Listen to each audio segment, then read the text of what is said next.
on the things that happened yesterday. We took a look at some of the results. Hopefully, it's going to come up on your screen right now. Some of the results from the Lagos Open matches played yesterday. You have some upsets. You have some of the top stars doing what we expected them to do. Unseeded Indian lady Real Bahatia upsets number 5 seed Nastia Kola from Slovenia 6-2, 6-3. Like I said, as an upset, it wasn't really expected. Pranjala Yadlapali of India, that's another 6 seed, defeated Israeli Denis Kazanduik 6-3, 6-4. Some of the results from the Lagos Open. You have Kalinichenko Danilo as a 5th seed, defeated. She's from Ukraine and she defeated Benjamin Locke 6-5, 6-2. So some of the results. Colin Perrin also defeated Teresa Mihalikova from Slovakia 6-3, 6-4. You want to take some of the other results? Yeah, well, I'm looking at the upsets, but one guy is still going strong. That's the top seed and the winner of the F4 Futures, the Tom Johnby from France.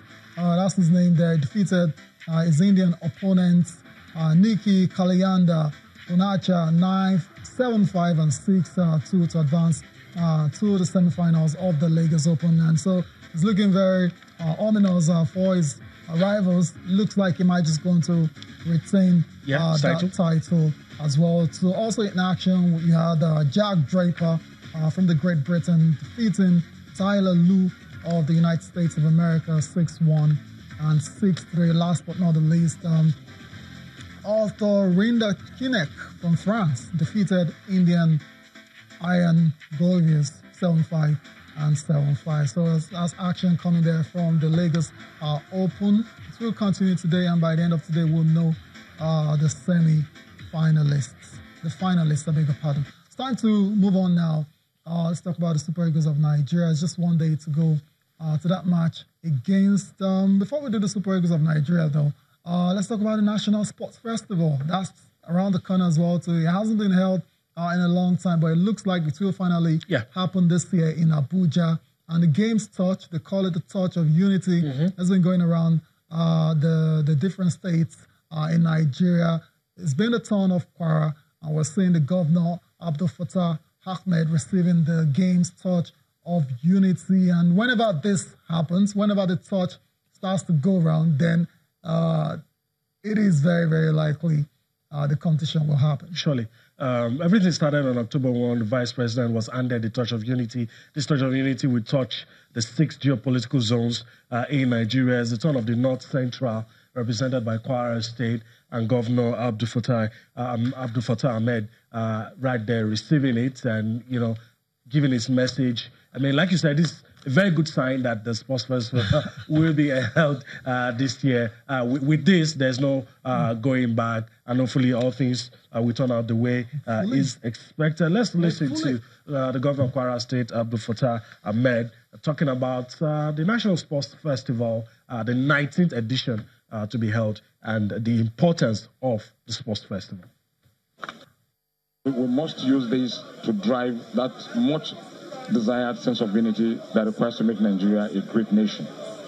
And sporting, we know, is not only a means of development for our youth, mentally and also physically, but also prepares them for tomorrow's Nigeria. So we hope we'll use this opportunity to encourage our youth to participate. As for Kwarans, we've always been very sport-friendly. It's a government that has given a lot of support to sporting activities. This has been demonstrated in the accolades we've received in the last few competitions. And I want to assure you that our team, Kwara, will go there and cut away all the medals.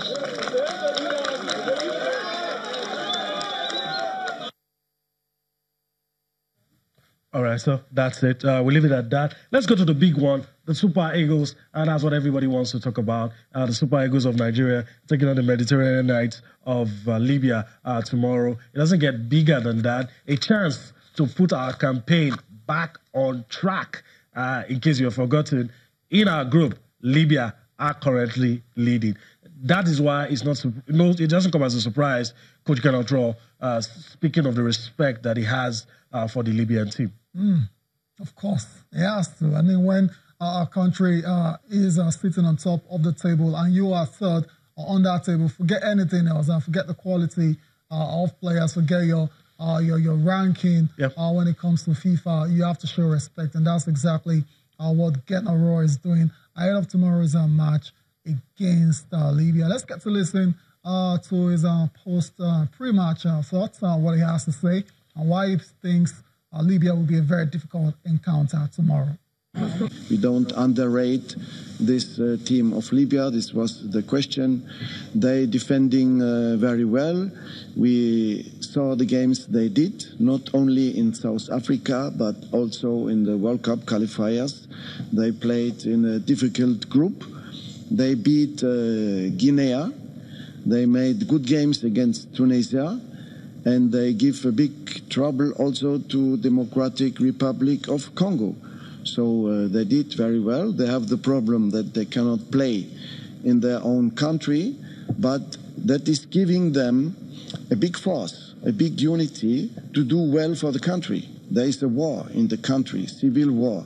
So the players want to give the best, to give some happiness to the people of Libya.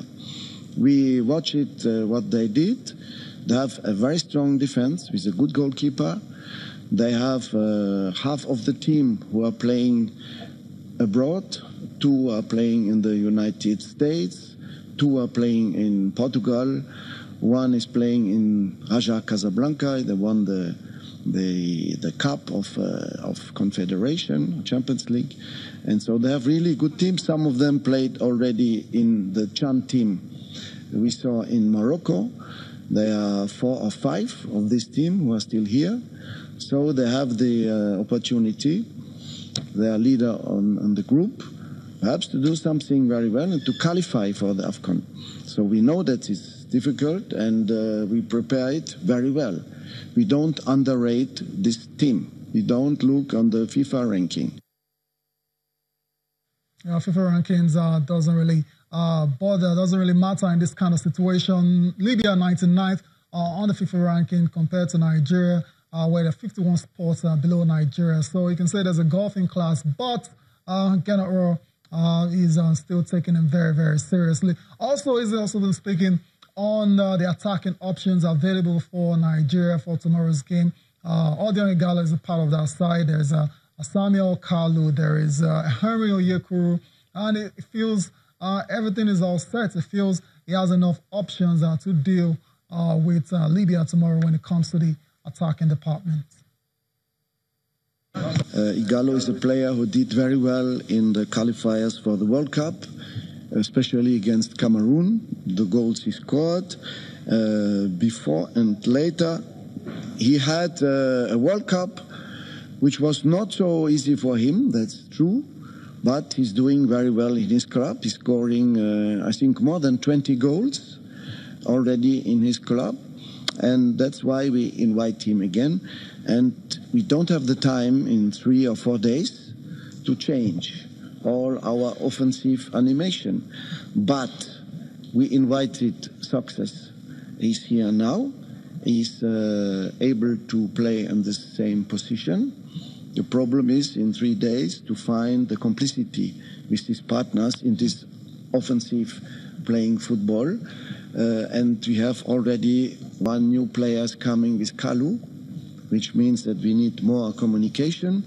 And we can also play like we did, for example, in Iceland game. We played with 2 strikers, Musa and Kelechi.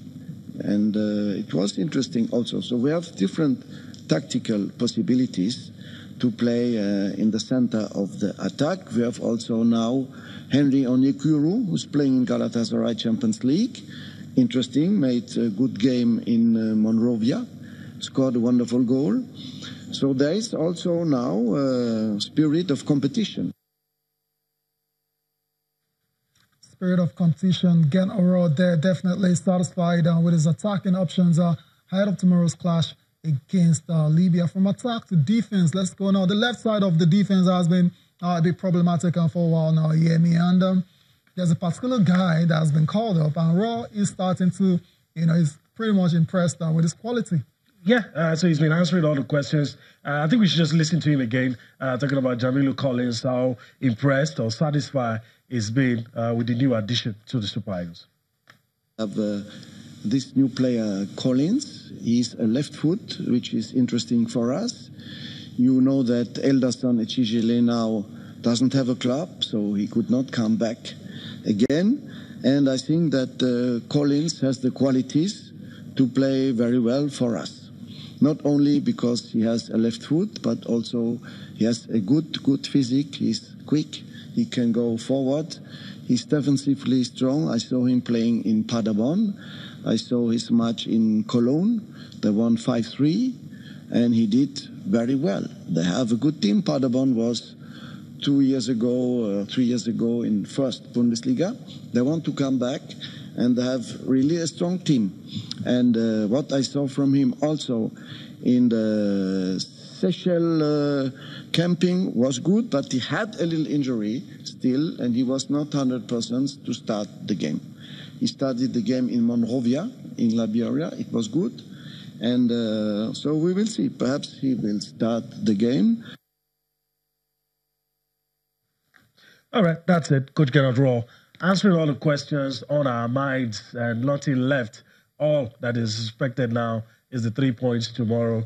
No excuses will be tolerated. What everybody you wants. You just spoke like a typical Nigerian fan. Surely. Yeah, that's understandable. No, at this moment, nobody really cares how you get the 3 points. Just get it.